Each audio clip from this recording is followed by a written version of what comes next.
Now that we understand how moving averages are created, let's talk about how we can use them in our trading and what benefits they bring to our trades. There are three ways that we can use moving averages. First, we can use them to help determine trend direction, whether we're bullish or bearish in a trade. This is a very common way of using the averages. In fact, it's so common that even institutions who typically don't use technical analysis will often use this particular tool in helping aid their decision of making a trade bullish or bearish.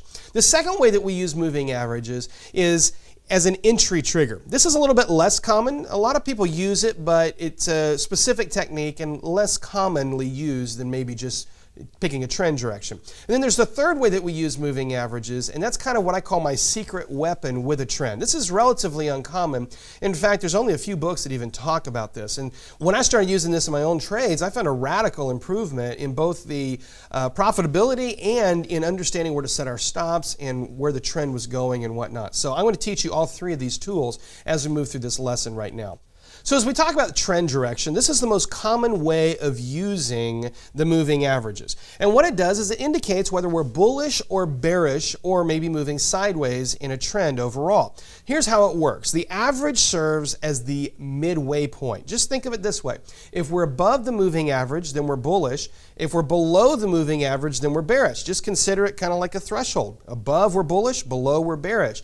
And then what happens when the stock and the moving average are kind of moving together in the same price range? Well, that's when we're moving sideways. Let me show you what I'm talking about. Take a look at this trade here with Caterpillar, and notice as you look through here, we've got the three moving averages, the 10, the 20, and the 50. These are the exponential averages. And notice how we're above all three of the averages for the trend. The stock will slide up and it will come down, and it will go up and it will come down. But in each of these iterations, the trade is above, most of the time it's above all three moving averages. At all times, it's above the 50-period moving average. When you have a situation like this, we've clearly got a bullish trend. We're above the averages, we are bullish. Now take a look at this next example of First Solar, and notice how in this particular trend, we're below the averages for the entire trend. In most of the cases, we're below the 10, the 20, and the 50, but at pretty much all junctures here, we're below the 50 period with just a couple of short-term exceptions that maybe lasted for a couple of days or maybe a week or so. But for the most part, when we're below the averages, we are in a bearish trend. Now contrast both of these pictures with this next picture. Look at Rambus here as the price action of the stock is going up and down, and the moving average is going straight through the middle of the price action of the stock. Anytime you've got a situation that looks like this, where the averages are moving sideways, the stock is going up and down, but you're not clearly above or below the averages consistently, this is a sideways moving trade. At this time, the moving averages are not going to be a very good tool to use, and it's also probably not going to be a very good trend for you to be trading. So how do we use this tool? Well, here's what we want to do. Whenever we're looking at a short-term trend, we want to use our shorter-term moving averages. If you're a swing trader, you're going to want to be using those short-term moving averages, the 10, the 20, and the 50 period. If you're an intraday day trader, you're probably going to want to be using the shorter-term intraday averages, the 10, the 20, and the 50, on whichever time frame you're trading.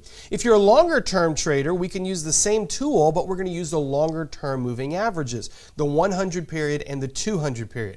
That will help smooth out the long-term trend. And again, if we're above the averages, we're bullish, and if we're below the averages, we're bearish. If there is one tool that I could encourage you to get acquainted with, it would be this tool, because in a trend, there's truly no better friend that you have than your moving averages. In fact, it's such a great tool and it's so simple that most people dismiss it and they don't even work with it that much because they think, oh, I got that, it's easy. But this is one of those tools that if you will use it, it will put more money in your account. It will put cash in your trading account. So get you comfortable with it, practice it, and work with it. This is a great tool for you to be working with. So let's talk about the second way we use moving averages as an entry signal. As an entry trigger, the moving averages create what we call a moving average cross. This is going to be an indication of either a buy or a sell signal.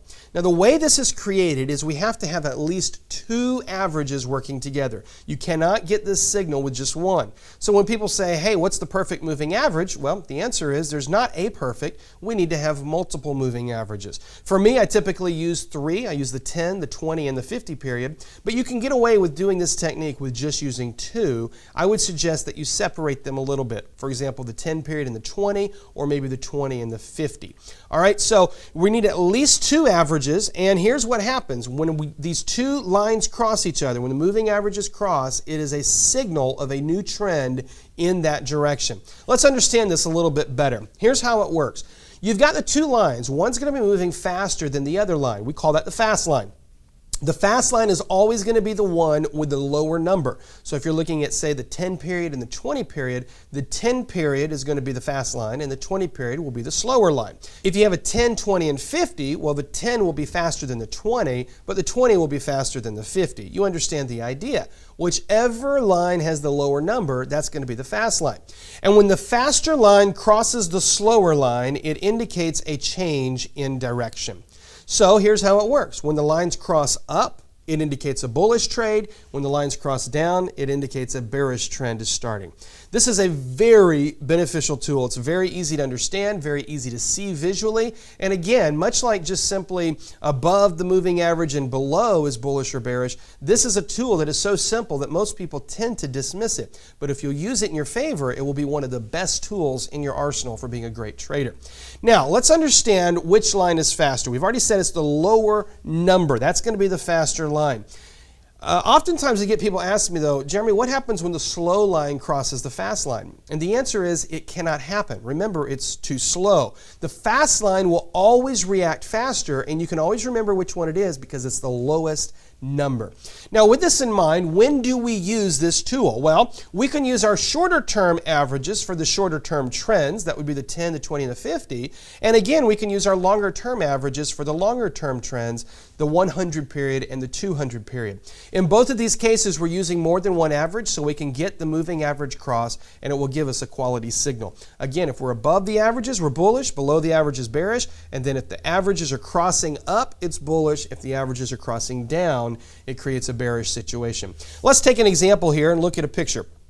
Look at Caterpillar over here in July of 2011, and notice how all three of these moving averages were crossing down. Actually, two of them were crossing down, and the 50 period was kind of coming up behind it here. Now look over here in November of 2011, and notice how in this case the averages were crossing bullish. This is a bullish moving average cross, as opposed to the August 2011 was a bearish moving average cross. And you can look in this picture here, and everywhere you see a big black arrow, that is indicating a moving average cross, and you can see how what followed from that picture is a follow-up trend. That was a pretty profitable trend in each of these cases. Now let's take a look over here at IBM, and notice how back here in September of 2010, look at how this moving average cross set us up. Back here, IBM was trading at about $130 a share, and by the time this trend was done, we're well over $170 a share. And you notice we did not have another bearish moving average cross during the entire trend that went on here for this entire picture, which was several months moving forward. Take a look over here at this example. This is your more long-term moving averages, and look here in February 2008, how the overall market, the overall Dow Jones, crossed bearish right here in February 2008. And what did that set us up for? Well, it set us up for the big sell-off that happened in 2008. The big crash that nobody saw coming? Well, look at right here. The moving averages were telling us several months in advance that the market was moving bearish. And people talk about the follow-up bullish market that came. A lot of people never saw that coming. Well, look what happened. As early as August of 2009, we had a bullish moving average cross with our long-term trends. And if you go back and you look at all of that picture, you see that we never really negated that trade. It was a perfectly obvious long-term bullish trend that was taking place. These are just a few examples of moving average crosses and how they can show us the indication of the trend as we move forward. And this brings us to my third and maybe my favorite way that we can use moving averages. I call it my secret weapon. What we can do is we can use moving averages as a support and resistance in a trend. Up until now, we've learned about drawing our support and resistance lines. We've learned about trend lines. And if you've been practicing it, you realize that it's not always as easy as it looks at first glance. But what if the computer could do the work for you? That's the benefit that we get when we use moving averages as a support and a resistance. Let me show you how it works. When we're above the moving averages will tend to work as a support. And we're below the averages will tend to work as a resistance. So we can use our short-term exponential moving averages in a short-term trade. And as the stock moves down towards the moving average will act as support. And if it bounces up, well, obviously that support was holding. Now, if the stock drops below the moving average, the average will flip over and it will start to act as a resistance. Let me show you a couple of examples. Look at this trend line that we've got here on Netflix. Look at this nice long trend starting back in February 2010. Well, watch what happens when I put the moving averages on it. Boom, there you have it. Look how similar those averages are to that trend line. But the averages started drawing immediately as soon as the trend started taking place. We did not have to wait for 2 or 3 iterations to really get that nice clean trend line. The averages started shaping it up. Typically, with a longer term trend like this, the 50 period exponential will be the one that lines out the best. Sometimes you'll even pull up a trade like this and you can look at the 100 period and the 50 period and they're just tracking right along with your long-term trend line. And the computer's doing the work for you. So if you look at enough of my charts, you'll find that oftentimes I don't draw a lot of trend lines. I typically will rely more on these moving averages to help structure the angle of that trend, and then I'll use the trend lines when I need to, but I let the computer do a lot of the work for me by the way of using these moving averages.